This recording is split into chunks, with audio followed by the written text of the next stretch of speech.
Agora a gente fala sobre economia, que interessa muito o governo eleito, porque na tentativa aí de chegar a um acordo, um consenso sobre a PEC, o relator da proposta, o senador Marcelo Castro, sugeriu fazer uma misturar o texto original com o que foi apresentado pelo senador Tasso Gereissati, ou seja, aquele texto oficial, então, até então apresentado pelo governo eleito, com o outro texto apresentado pelo senador Tasso Gereissati. Seria essa segunda opção, seria elevar o teto de gastos, como foi proposto pelo Tucano, mas em um valor maior, que cubra os projetos sociais do novo governo. Seria uma mistura desses dois textos, portanto. Vamos conversar ao vivo, então, agora com o ex-secretário do Tesouro Nacional e sócio fundador da Auris, Carlos Caval. Carlos, obrigada por conversar com a gente. Secretário, muito bem-vindo aqui na CNN. Muito obrigado. Bom dia, Muriel. Secretário, eu preciso começar te perguntando qual que é a sua avaliação sobre essa mistura. Essa mistura poderia acontecer nesse caso, esses dois textos diferentes, um que seria extrapolar o teto de gastos e o outro seria ampliar o teto de gastos para colocar os gastos dentro. Funcionaria essa mistura de dois textos?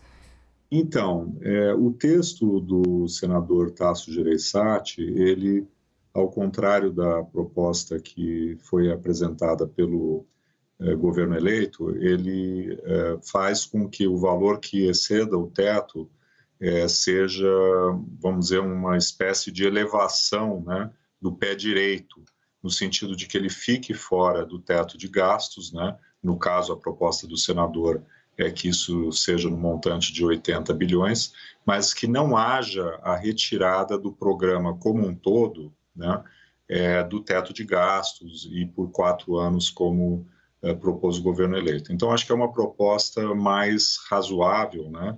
E se ela ficasse nos termos propostos pelo senador, de 80 bilhões, seria, a meu ver, muito positivo, porque ficaria mais restrita ao gasto social, ao Auxílio Brasil, Bolsa Família, enfim. Então, é uma proposta muito mais razoável. Mas é claro que o governo eleito quer que esse valor seja maior, em torno de 150 bilhões, o que traz, sim, preocupação para a economia no ano que vem.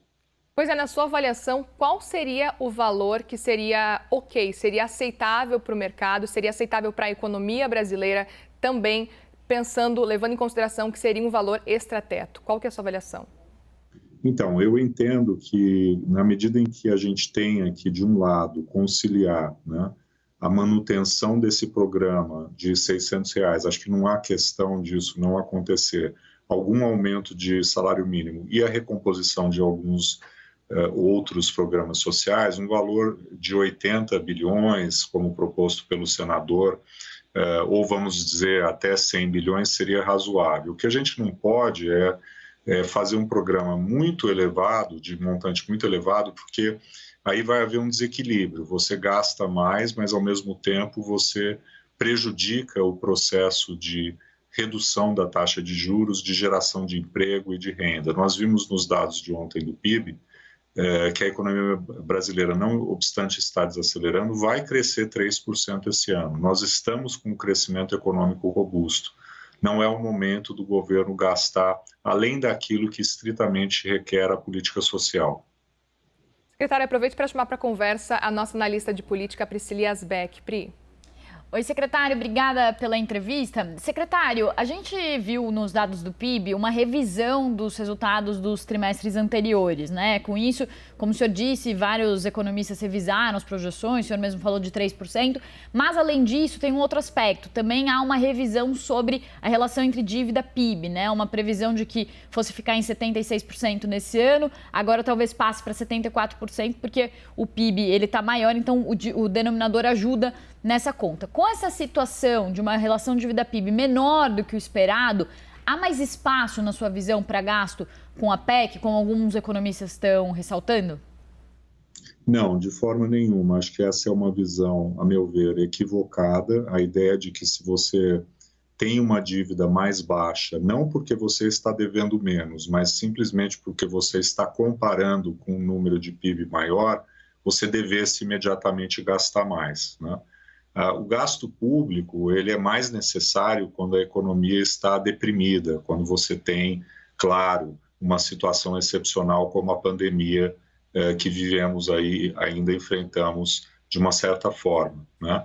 E a nossa dívida PIB, ela é a mais alta entre todos os países emergentes, né? Nós temos que ter um esforço de diminuí-la. E se a economia está crescendo bastante, né, e não requer estímulos fiscais, se nós temos uma taxa de juros alta, exatamente porque a inflação ainda é elevada, é hora da política fiscal entrar em apoio à política monetária. Na verdade, a receita seria gastar menos e não gastar mais.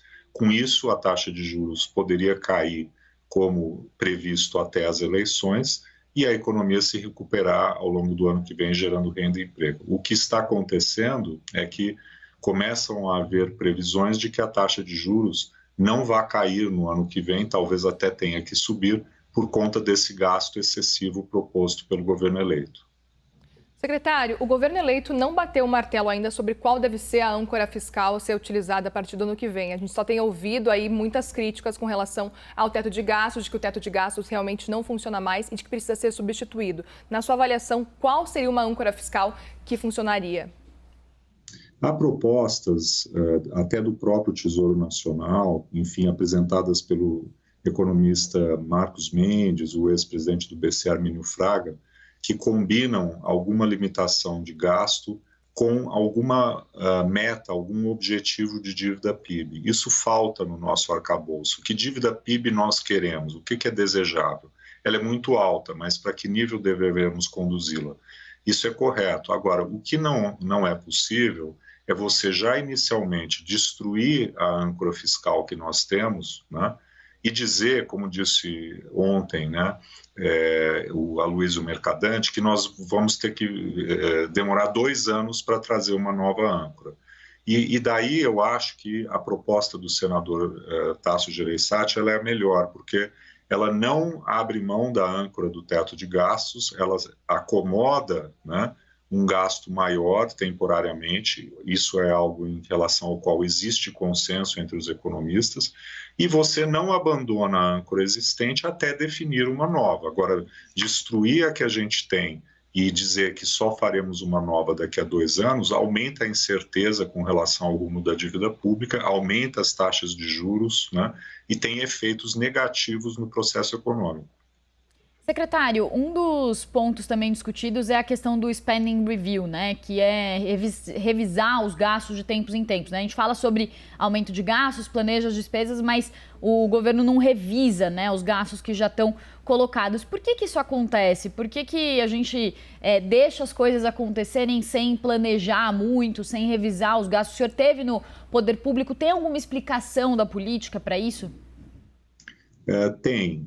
Primeiro, é uma certa inércia, né, gerencial, e caberia, claro, né, a um governo de oposição que é eleito exatamente fazer esse trabalho, né, antes de propor mais gastos, além daqueles que são consensuais, o Auxílio Brasil, fazer uma ampla revisão dos gastos que existem de um governo que eles, em relação ao qual eles foram oposição, e aí acomodar gastos novos que eles querem fazer legitimamente dentro das suas propostas que foram vitoriosas na eleição. Agora, o maior problema não é nem esse. O maior problema é a rigidez que o gasto tem. No Brasil, 94%, 95% do gasto público é obrigatório, né? Por força de lei e principalmente por força da Constituição. Então, para você rever o gasto, você precisa de reformas, né? E a mais importante agora, depois da Previdência, seria a reforma administrativa, né? Mas, infelizmente, os sinais do novo governo são de que exatamente a ideia é abandonar o caminho da reforma administrativa. Aí, o gasto público, ele sempre é rígido, obrigatório, você não consegue rever porque não faz a reforma, propõe novos gastos e aí só há aumento de gastos, o que lá na frente, inevitavelmente, vai acarretar aumento da carga tributária mais uma vez. Nós conversamos com o ex-secretário do Tesouro Nacional, Carlos Caval. Secretário, muito obrigada por conversar com a gente. Uma ótima sexta-feira, um bom fim de semana para você também e obrigada. Obrigado, bom dia a todos. Bom dia, obrigada.